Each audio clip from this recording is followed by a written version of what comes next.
piprito. Gagawa ako ng anong tawag dito? Ayan.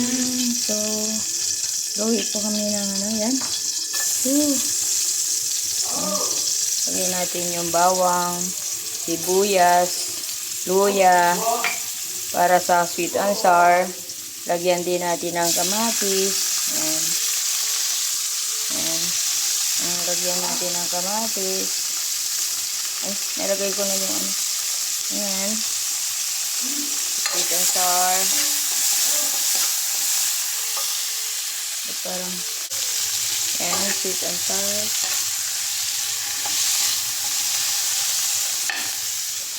Sweet and sour pang lulutuin namin. Ayan, so ilalagay ko na yung, ito yung suka na may suka. Bago natin ilagay yung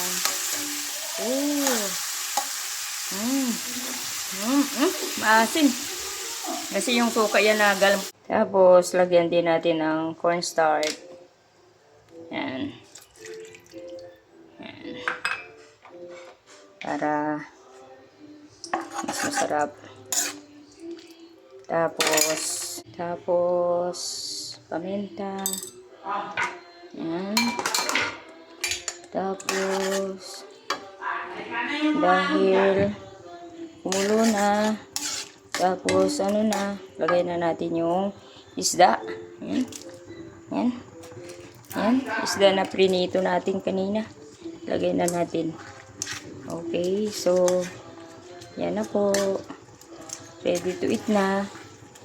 Dapat pala nilagyan pa natin ito ng dahon ng sibuyas. Yan. Sarap na. Ito na po. Very good. Diba? Luto na yung aking ulam. Kain na po ng lunch.